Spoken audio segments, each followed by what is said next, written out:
You're listening to Side Hustle Pro, the podcast that teaches you to build and grow your side hustle from passion project to profitable business. And I'm your host, Nicaila Matthews-Okome. So let's get started. Hey guys, hey, welcome back to the show. It's Nicaila here, and I am back with another episode of Side Hustle Pro. Today in the guest chair, I have Renae Bluitt. Renae is a Los Angeles and New York City-based storyteller who serves as an advocate for Black women's accurate representation in the media. She has over a decade of experience, and she has always used her valuable insight into Black women entrepreneurs to share their narratives. It's a passion that she channeled into her first film as creator and executive producer of the documentary She Did That. You may know her best for that. The film, which streamed on Netflix and is currently available on Amazon Prime Video, offers an up-close and personal look at Black women in business and addresses topics like mental wellness and the funding gap for women of color. The popularity of the documentary inspired Renae's creation of the She Did That podcast in 2021, which is now available in partnership with their media on Apple Podcasts, Spotify, and Google Podcasts. Renae and I have so much in common, and we actually did a podcast swap. So go out and check out my episode on her show, She Did That. And in addition to telling entrepreneurial stories, Renae also produces the She Did That Holiday Bazaar each year, featuring over 50 Black women-owned brands. The event, which brings her annual holiday gift guide to life, is entering its sixth year and has been named the must-attend event of the season. Let's get to know even more about Renae, and let's get right into the episode. So welcome to the guest chair, Renae. Glad to have you here. Thank you so much for having me, Nicaila. So excited to be here. Yes, so excited for our podcast swap and to finally have this meeting because, we are just so divinely connected without even having met before. I can't believe we waited so long to do this, but I'm glad we're doing it now. So you have had a long and successful career in public relations. How did you get your start in PR and what attracted you to public relations? So what's funny is my start in PR, really, I got pushed into it by my first boss. I was working with a nonprofit organization in Chicago and doing all this work as an assistant. You know, when you're right out of college, you want to be all the things to everyone. So I was writing newsletters. I was helping to produce events. And she pointed out to me, these skills that you have and the things that you really love doing, you could do this for a living doing PR. And I'm like, really? So, and when I thought about PR at the time, it just felt like mostly writing. And of course, that's a huge part of the job, but there's also the engagement marketing piece of it, which I absolutely loved. So that's how I got pushed into it. And when I got my first job at a multicultural ad agency doing PR and then working on initiatives that were targeting our community, I was in love and never thought I would walk away from it. Wait, so you were at Burrell, right? Burrell Communications? Yes. How long were you there before you walked away? Oh my gosh. So that was just one of my agency jobs. I did 2 stints there because I loved it so much. And then when I decided to relocate to New York City, I went on the corporate side and worked at Lifetime Television and got an opportunity to do programming that was targeting women. So it really wasn't until I started my own consultancy that I got to marry all the things I love, which is Black women, PR, producing events. At the time, natural hair was a new conversation for us. I was working. Yes, I was working with a lot of natural hair care brands, and I was just obsessed. I was like, do I really get to do what I love for a living? Target Black women, talk about beauty, and produce events. It really was the best thing that I could have done for my career at that time. And you were at Lifetime Television. So did that kind of plant a seed around doing something with actual on-screen talent, on-screen storytelling? Did that even occur to you at that time? Not at the time. And it's funny. I've never looked at that part of my career and thought about how it could possibly have shaped where I am now. So right. I love that you pointed that out. When I was there, I was on the corporate communications and really just writing about ratings, writing about the shows. I didn't even engage the actual creative team at all. Got so it. Not at all. Didn't even think about it. But thanks for pointing that out. I think that, this is a good example of the fact that every single thing we do in our careers is somehow leading us to that next step.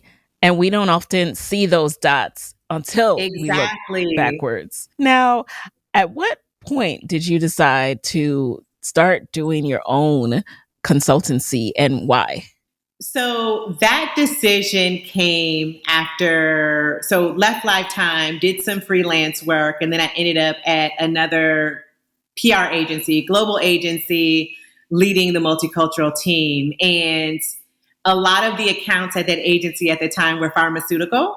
And so when you are spending every single day writing about the drugs that we are basically being marketed in our community because we index so high in certain diseases like diabetes and things like that, that work got really depressing, to be honest. And it made me feel like there has to be something else. And so that something else came to me through a friend who was leading up marketing for a hair care brand. And she was like, look, I know you have this demanding PR job, but can you moonlight and help me? We really need to relaunch this brand. So had the opportunity to do that. And it really opened my eyes to being, like I said before, just being able to marry all these things I love. Was a huge fan of beauty, a huge fan of hair care, Black women, PR. It was like the perfect mix of the things that brought me joy. Was that the first time you started to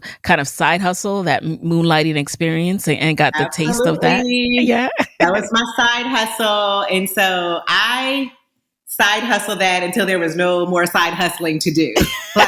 Why was there no more side hustling to do? How did you know, okay, I need to do this full time? Yeah, so I knew that I needed to focus on it full time when I really didn't have another choice. I didn't have the bandwidth because once, you know how it is, once you take on one client, the other clients come in.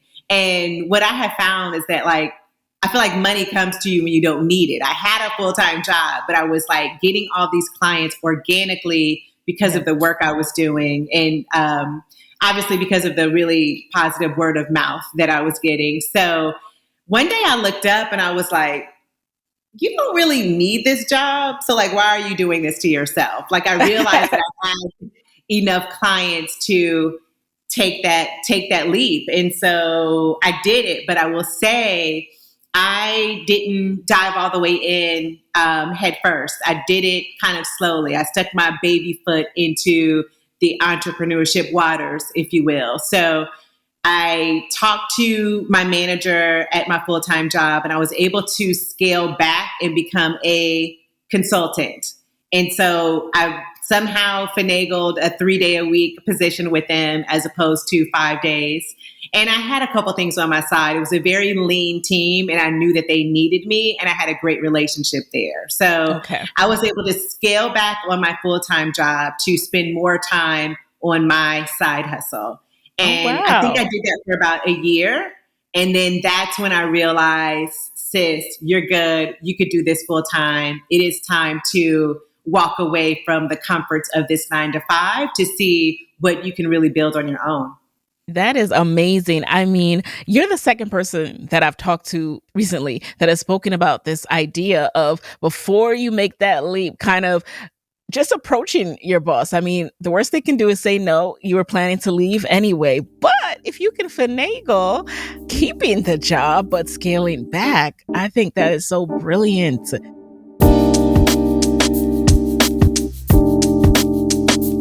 Now, as you were starting up, you talked about how money comes to you when you're not looking for it, and we don't need it. I absolutely agree with you.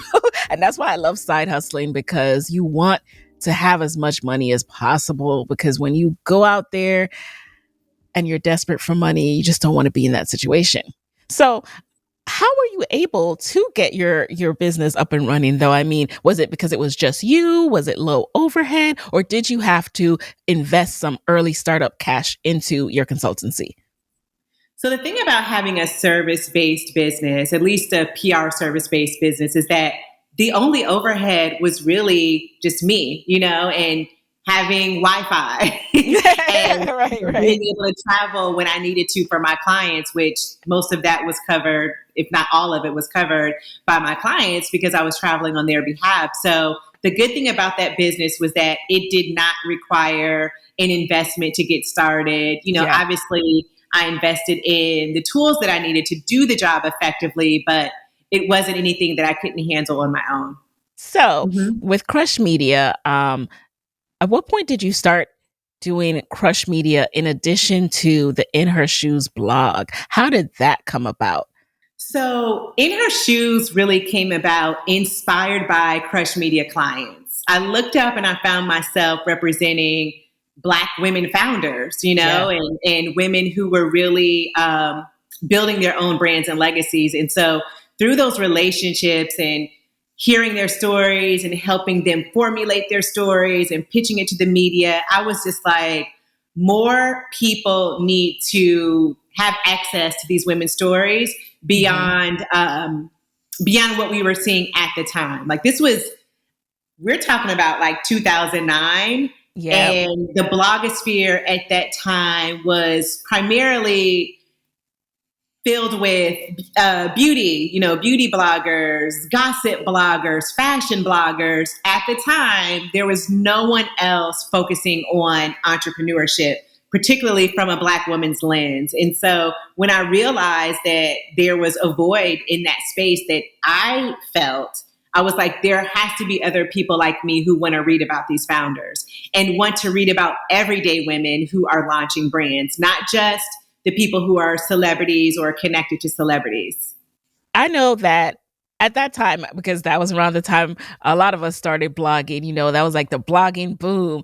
And it seems looking back like, oh, it's so easy. You started a blog, but I know the work that's required of reaching out to guests and, making sure everything is edited and posted correctly. Now, how did you juggle that with actually being a team of one at your agency? You know what? It was one of those things where I just loved it.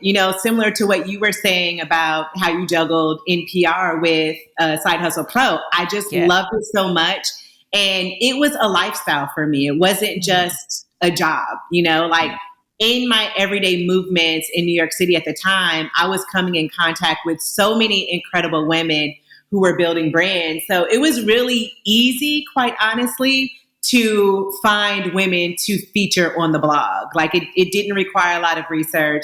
I could just be out minding my business throughout the course of the day and meet someone new and be like, I want to feature you on my blog. And it just came together naturally, Yes. I mean, we're just so inspiring. And there's just so much, it's just endless Black women who are doing Oh my amazing gosh. things. So I relate really to just do that. this until we're like 100 years old. Yeah. Like we will never not be inspired by Black women. Right.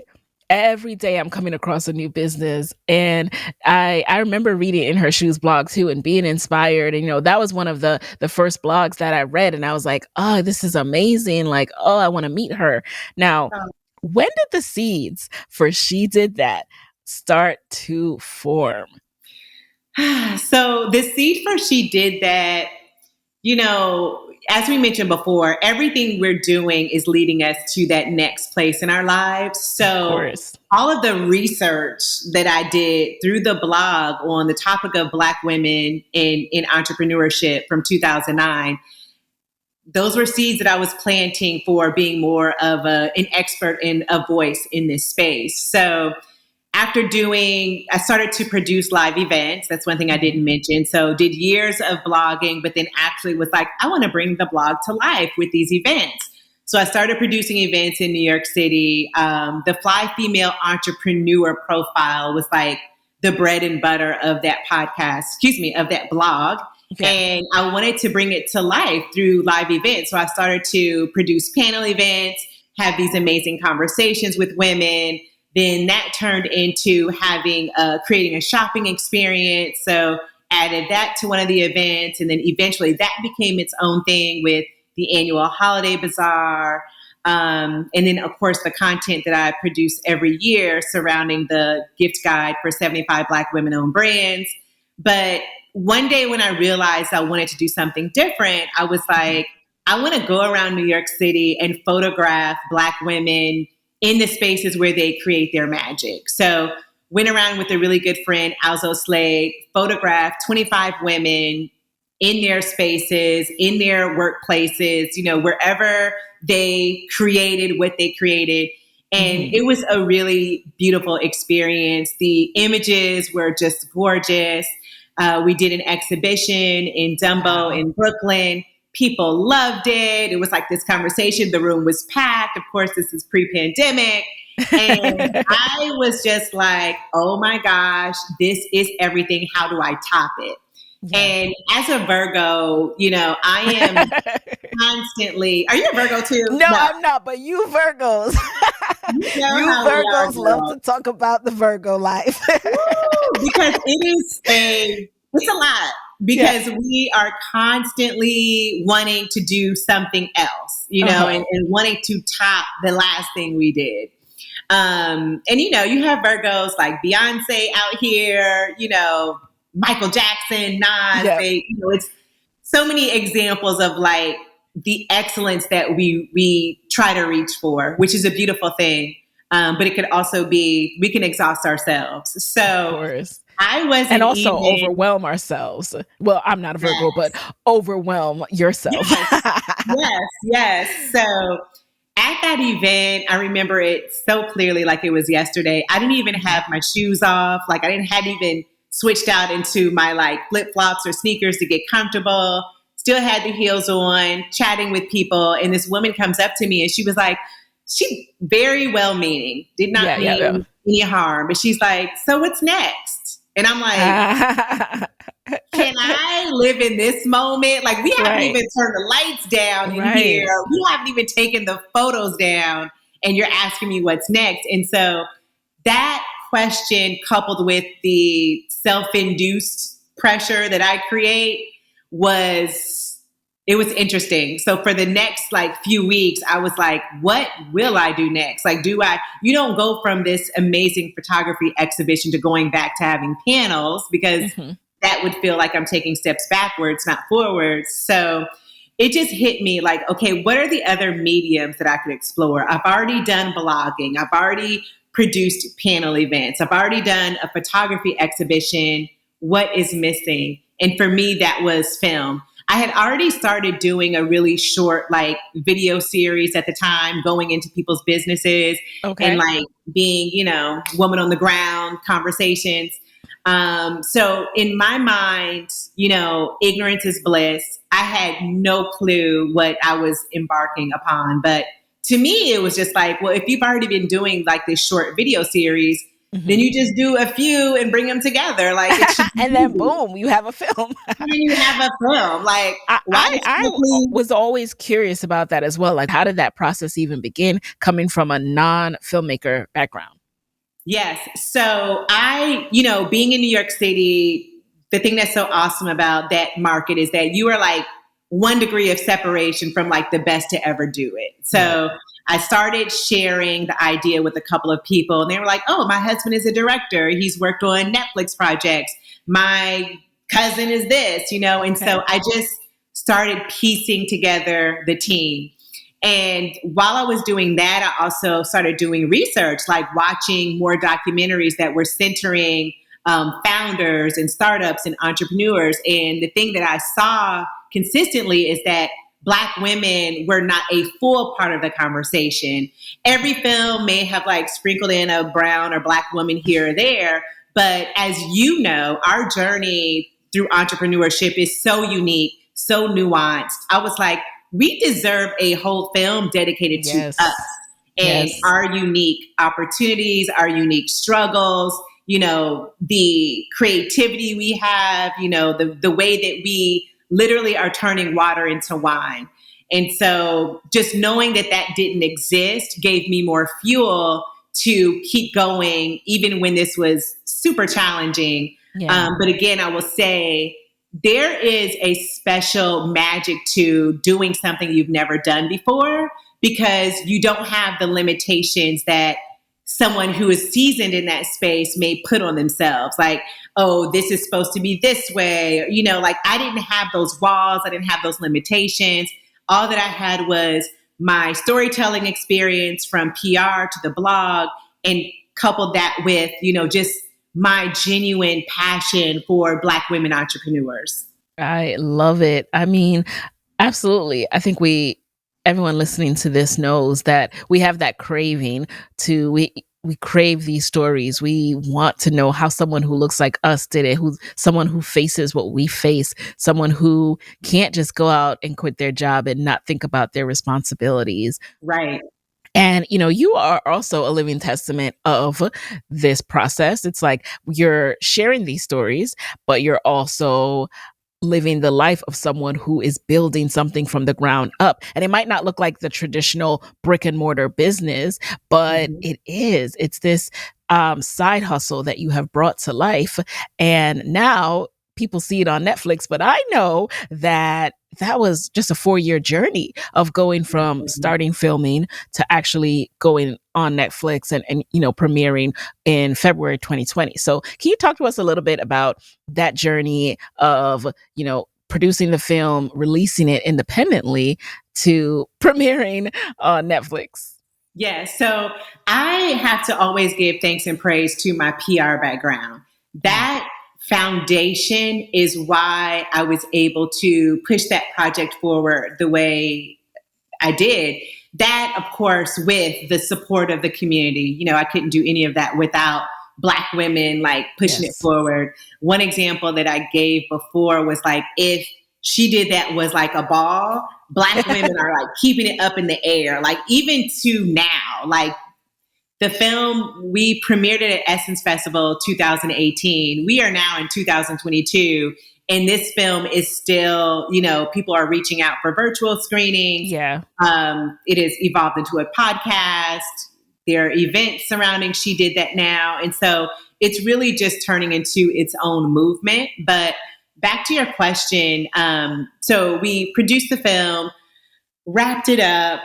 Let me go back. I was able to fund the production through brand partnerships. And that was a gift that I received from that PR experience. I knew how to write a powerful deck, let people know like, what is the offering? What are the benefits of your brand being aligned with this?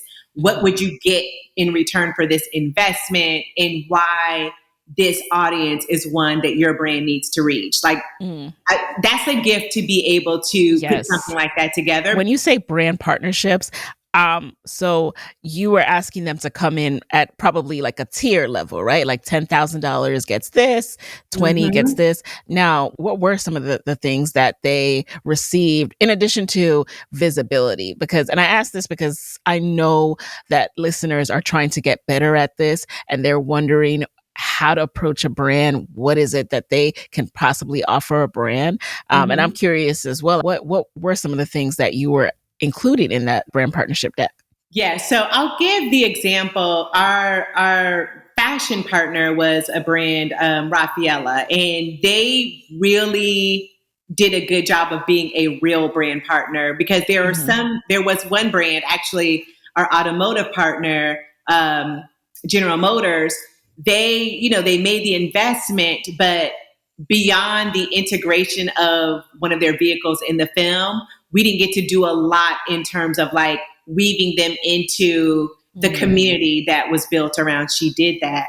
And that was by choice. But for Raffaella, what we did is I wore, of course, couple of their looks in the film. We had one of their executives be a voice in the film, and she shared her thoughts on Black women entrepreneurs. And then for the screening events, they were the co-hosts of the screening events in several markets. And so we got to they had like this new denim line at the time. So we would do denim parties, like trying on denim, and each guest that came for the film left with 2 pairs of jeans. It was just such a fun activation, especially for women. And so, they creative. really got to go along on the ride with us until, of course, it came to a halt with the pandemic. Mm-hmm. But that was, part of the offering, not just having product integration in the film itself, but creating ways for them to be a part of the conversation at these live events and to really connect with the community that was built through the entire movement.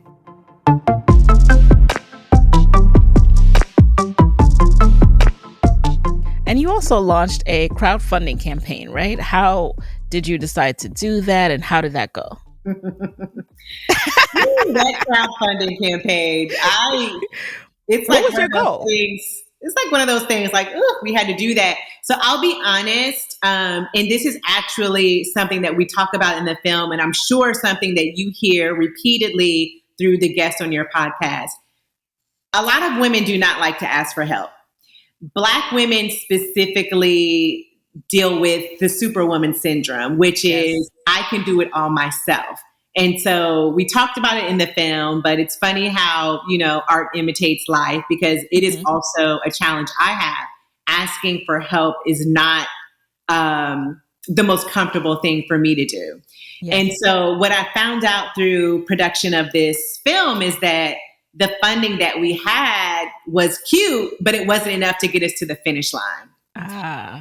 And so through that, I really had to step back and go back to the drawing board in terms of reconnecting with brands that I'd reached out to that, we didn't quite get a deal signed. But then when those things weren't coming to fruition quickly enough, I was like, I have to tap into my community. Like, what's the point of having a community if you aren't able to tap into it when you need it, right? Right. And so the message that I kept getting was get out of your own way. I was literally getting in the way of the production of this film by not wanting to do the crowdsourcing campaign. So what's beautiful is I did it, didn't do it willfully. Like, it was like just a lot of screaming along the way. And it was even the time that I posted the very first post where I felt like I was begging for money. Of course, I'm not begging, but that's just what it felt like. I think I posted it at some ungodly hour, like 6 a.m. on a Tuesday. I'm just going to get it out there, hoping no one sees it, just so I could say that I did it right. And literally before 7:30, 8 o'clock, I had a text from a woman that I know who has a marketing agency there in New York. She's like, I didn't realize that you were still in production for your film. I have a client that may be perfect for this. Let's talk. And so literally through that one post, I was able to secure not only, funding to get us to the finish line, but we were able to exceed the GoFundMe goal through that one brand's partnership. So that GoFundMe, that GoFundMe for me, because I didn't, and that's a whole different conversation. Crowdsourcing is a job within itself.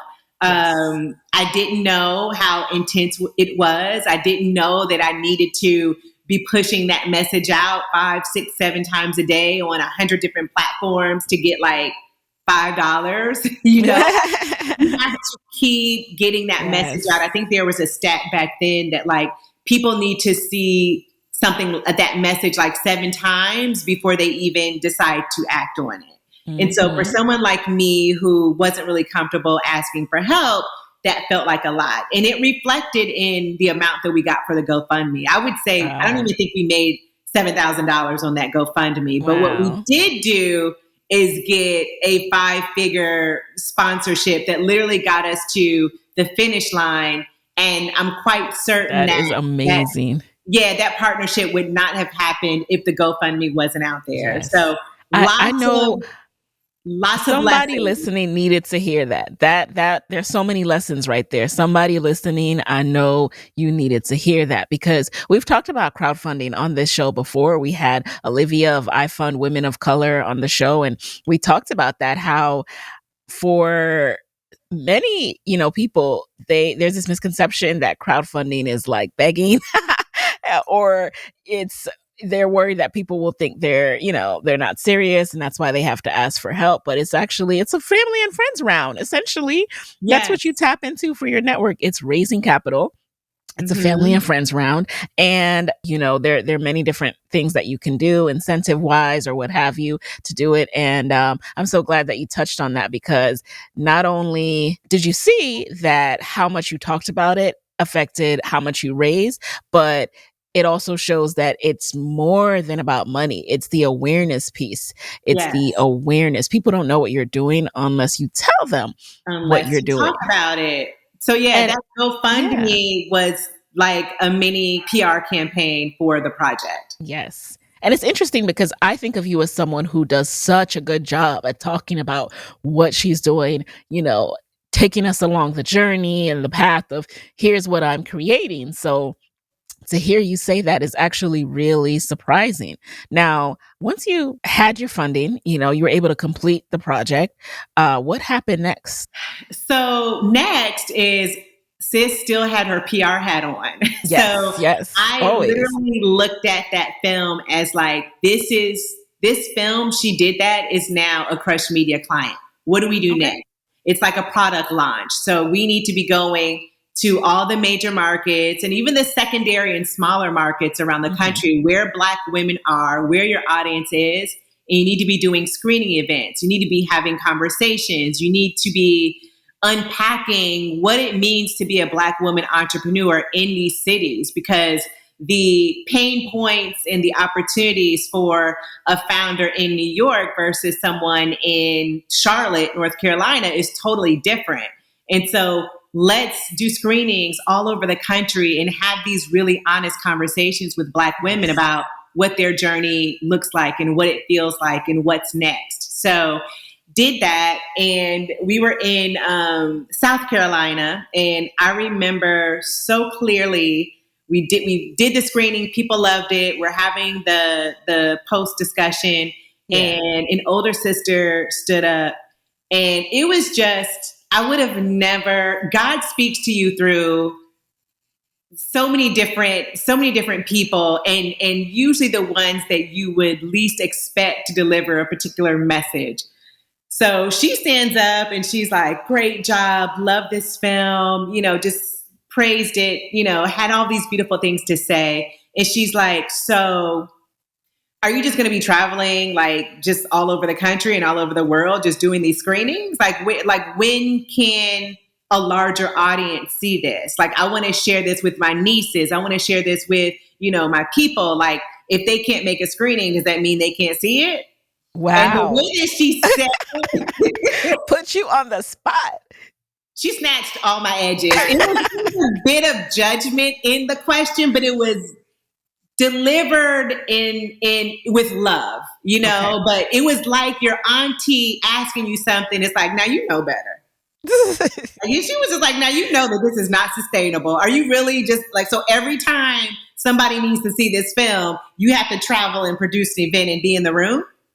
So when she said that, I was like, good point. Put me on the spot, but I needed it. I think that message resonated with me immediately, actually to the point where when I was at the airport headed back to New York, there was a layover. And I had started asking people in the industry, like, hey, how did you get your film distributed?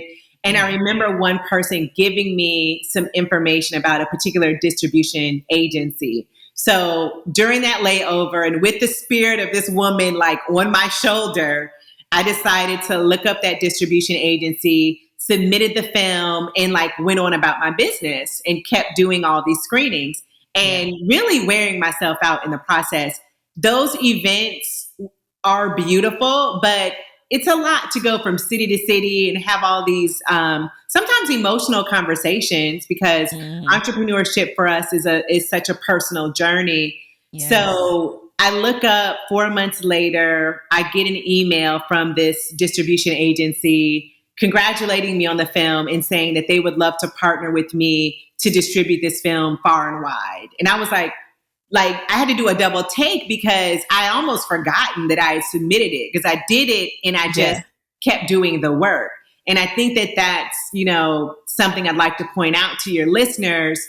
You can plant seeds for whatever it is that you're creating to grow and blossom, but you plant the seed, you can't sit there and watch and wait for it to happen. You have to still be out there doing the work and planting more seeds. And so the beautiful thing was, by the time we got distribution for this project, I had already built up like this beautiful community all over the country of women who were rallying for this film, who, had seen it and wanted to see it again and wanted to see it, be shared with the masses. And so when we got our first round of distribution, it was through cable network. So you could see it on demand on Comcast, Spectrum, all these Verizon, all these places.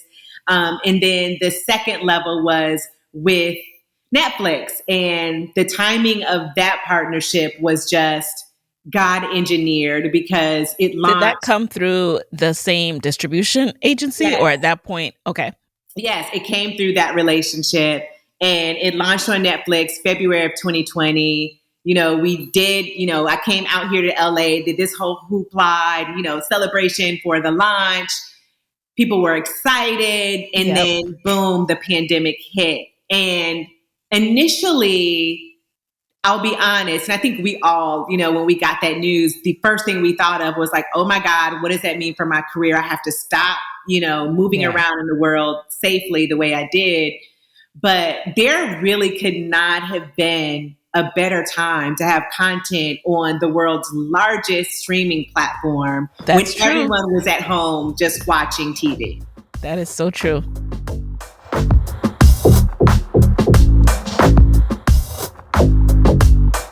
So guys, I know investing and trading can seem really intimidating and complicated, but it doesn't have to be that way. Episode 301 guest Terry Ejoma runs one of the top investing education programs out there. It's called Trade and Travel. It's an on-demand course with really thorough lessons that explain everything. And it also features weekly coaching with Terry herself and a very active private Facebook community. How do I know? Because I am also a Trade and Travel student, and Trade and Travel is helping me to break through the intimidation that I've always felt around stocks. So Terry teaches you the difference between long versus short selling. She teaches you everything you need to know about getting set up, where to invest, how to invest. She teaches you how to trade stocks as a side hustle to earn extra income, and how to set concrete goals, realistic goals, how to pace yourself. Trading is not something you need to do every day. Terry really shows you how to do it in a realistic side hustle way so that you're trading, but you're also, having impact and making wise choices. So go ahead and learn more and sign up for the Trade and Travel program at sidehustlepro.co/trade and travel. And I'll link to it in the show notes. Through Trade and Travel, you can learn how to trade as a side hustle and supplement your income with trading. So sign up for Trade and Travel at sidehustlepro.co/trade and travel. One more time, that's sidehustlepro.co/trade and travel.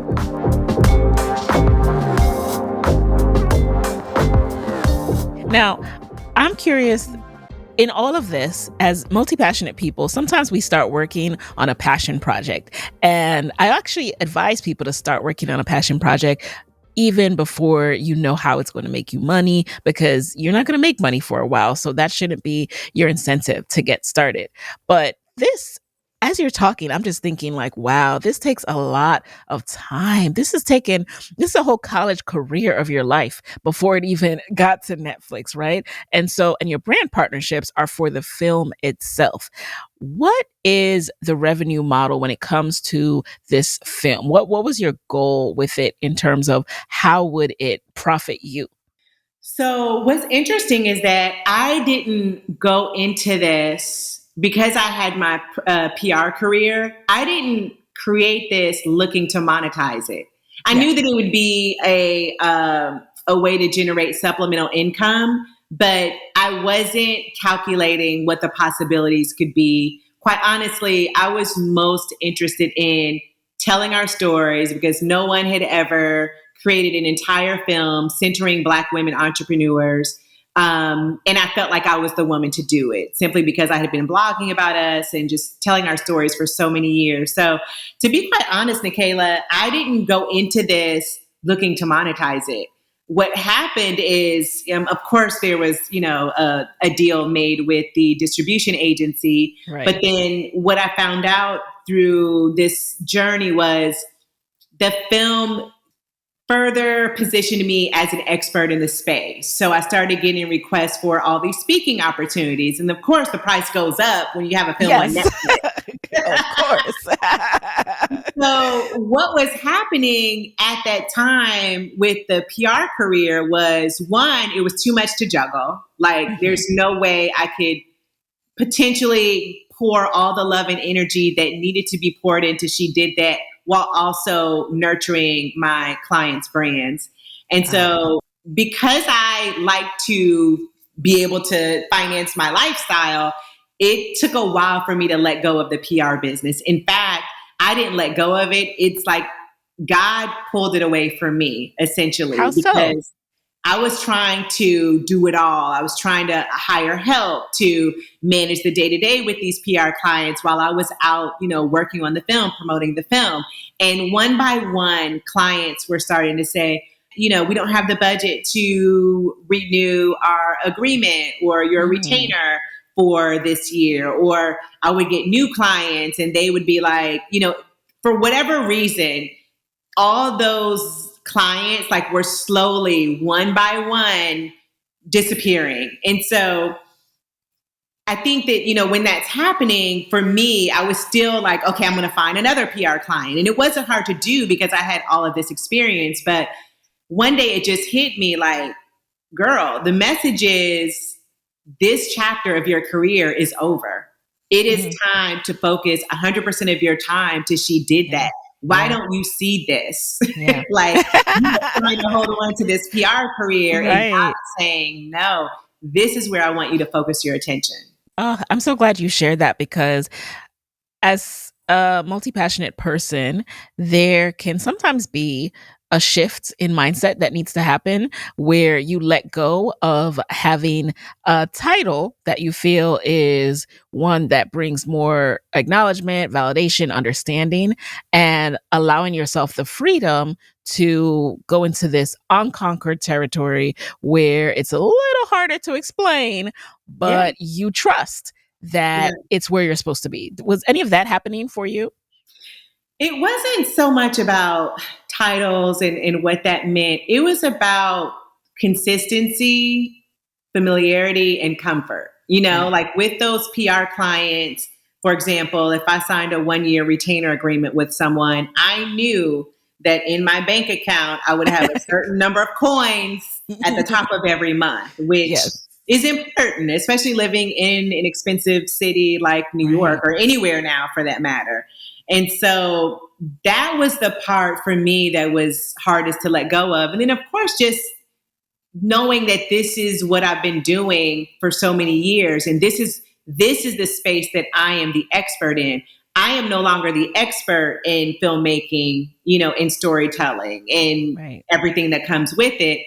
I am the visionary, but I'm not the expert. I have to rely on my team and the people that I'm hiring and trusting to help to bring the vision to life. So there was a lot that went into it. But I think that when you try not to lead with ego and try not to make fear-based decisions, that is when you're able to let go of what is familiar and do that thing that's calling your spirit.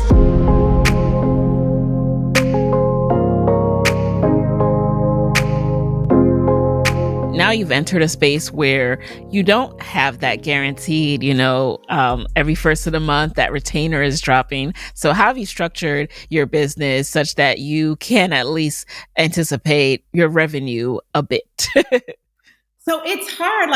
There's still, especially now that we are the world is just opening back up. My calendar is just starting to fill up more quickly with speaking engagements. And so because those speaking engagements, put it like this, now I am working in a space where it's quality over quantity. I think the pandemic helped me to realize that, as Sis in South Carolina pointed out, some of this is not sustainable. So me just running around and doing all the things, it feels cute, but you're just busy more than you're productive. And so now the way that I work is, if it's brand partnerships, if it's speaking engagements, I'm just making sure that one, it really ties into my long-term vision for my brand, but financially, it just makes sense. So the way that I'm working now, compared to the PR days, like the checks may be fewer because they're not, the consistent flow that I had before, but they're bigger. So it allows me to just manage my money in a different way, put money aside in a different way, and still feel safe, That very relatable. Yes. And I completely understand. So you mentioned your long-term vision for your brand, and a part of that long-term vision includes expanding what you've been doing. You've now launched a She Did That podcast. How did that come about? When did you decide to create the audio arm of the She Did That brand? So the podcast was truly a gift from the pandemic. I wasn't able to get out and do the screening events the same way. We were doing some more filming for She Did That, but obviously couldn't do it as consistently. And I just knew that I had to keep these conversations going, particularly during the pandemic, because this was a transformative time for us as individuals and as business owners. And I felt like there's no way that I could be this woman that's, whose work is centering Black women entrepreneurs and not be talking to us through one of the craziest experiences hopefully we'll ever have in our lifetimes. So that is where the podcast was born. I remember really clearly doing a 1-year anniversary celebration of the film on Netflix on Clubhouse. And so I brought back Lovey, Lisa Price, Melissa Butler, Tanya Rapley, and we were all, having this beautiful conversation in Clubhouse. And through that, I shared out loud that I miss this energy. I miss coming together and being in conversation with everyone. And I mentioned the podcast. And when I mentioned the idea of it, everyone was so supportive. Everyone was like, it's about time. They were just rooting me on. And so I would say that from that conversation, I started recording the podcast conversations within a couple of weeks. Mm-hmm. And so that is how the podcast was born. I produced the very first season independently, which, as you know, is no small feat. Nope. And so that was it. That was the beginning of the podcast. It really gives me a beautiful opportunity to keep these conversations going in the audio space and connect with women that I may not be able to connect with in person, because now I'm just talking to women all over the country and even all over the world. Yes. And I just love podcasting just because of this intimate nature of literally being in someone's home with them, having a conversation, people getting to know your voice. How many people know your voice who are not your family and friends? That is just such a powerful tool. And one of my favorite episodes, you guys should definitely check out She Did That podcast, but your episode with Tia Williams, I just love her.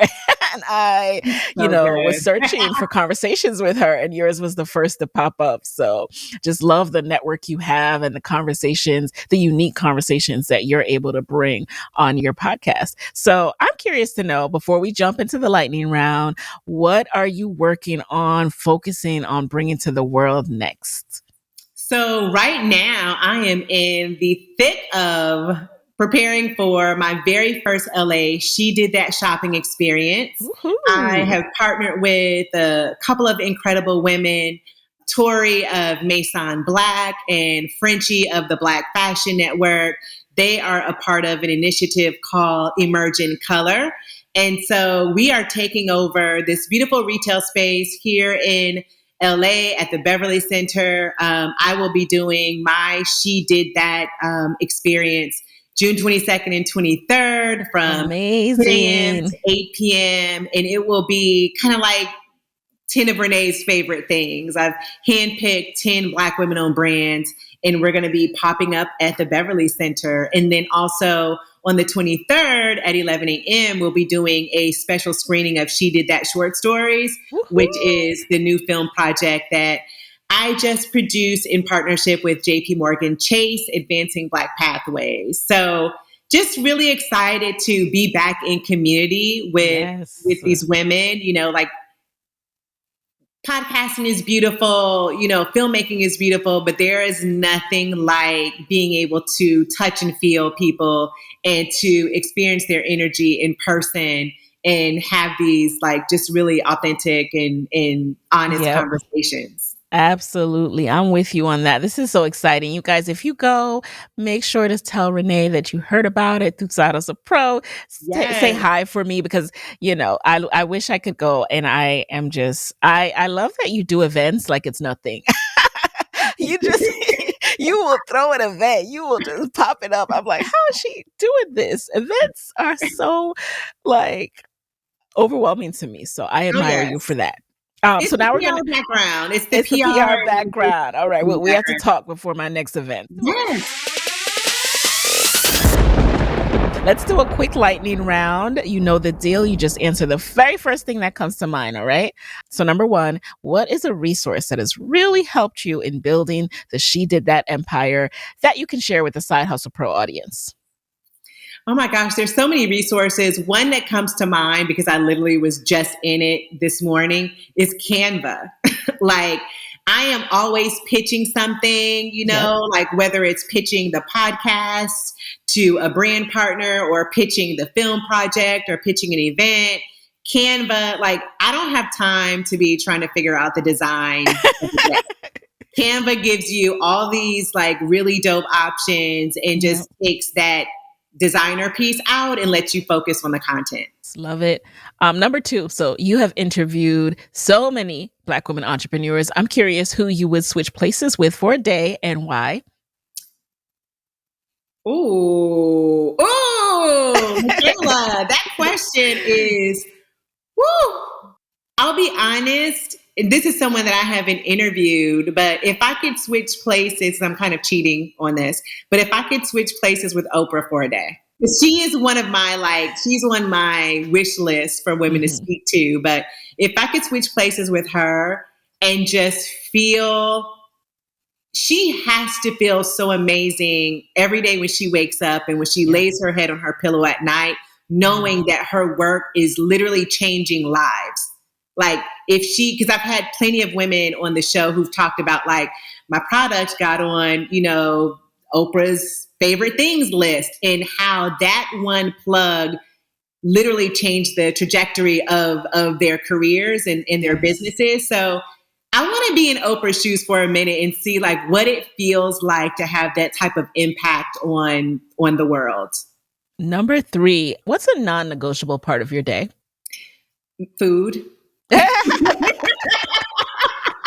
just going to keep it like, if I start a call and I have not had food, I feel like it is like downhill from there. There are some people who are able to like look up at 2:00 and they're like casually like, I haven't had lunch yet. Or I haven't had a morsel. And I'm like, girl, I'm on meal number 2. Like I have to eat. That is my non-negotiable. Number 4, what is a personal habit that has helped you significantly in your business? The one we just talked about, just wanting to do all the things, like being a busybody. It has been a blessing. And I don't want to say curse because that's such a strong word. It has been a blessing, but it is also one of those blessings that I have to manage because you can't always be on, like you do have to recharge your battery. And then finally, number 5, what's your parting advice for our listeners today who want to be their own boss one day or want to just grow their side hustle more, invest in themselves and, really build it out, but they're worried about losing that steady paycheck? I've been there. I would say this. Whatever you are doing now that is generating this steady paycheck, and I think we talked about this briefly in the conversation for my podcast, that skill, that background that you've built over the years, that experience you have does not go away when you decide to take a leap into something else. It will always be there for you to go back and revisit and tap into if you have to. My thing is, you don't want to ever have this what if. And you also don't want to look up and you see someone executing the idea that you had and sat on for so many years. So I would say, I'm definitely not telling like, just do it, just leave your job. But know that like your gift that has gotten you to this place in life is your gift, no one else's. And so you can tap into it and leverage it whenever you want to, Amen. I think that's just the perfect note to end today's episode on. So where can people connect with you and She Did That Film after this episode? Yeah, so you can find me on social. I am Renae Bluitt, and that is I am Renae Bluitt. The podcast can be found at She Did That Podcast. The film is at She Did That Film. And for all things She Did That, you can visit shedidthat.co. All right, guys. And there you have it. Hey guys, thanks for listening to Side Hustle Pro. If you like the show, be sure to subscribe, rate, and review on Apple Podcasts. It helps other side hustlers just like you to find the show. And if you want to hear more from me, you can follow me on Instagram at Side Hustle Pro.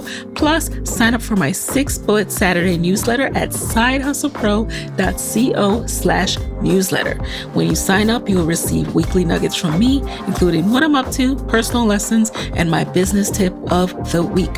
Again, that's sidehustlepro.co/newsletter to sign up. Talk to you soon.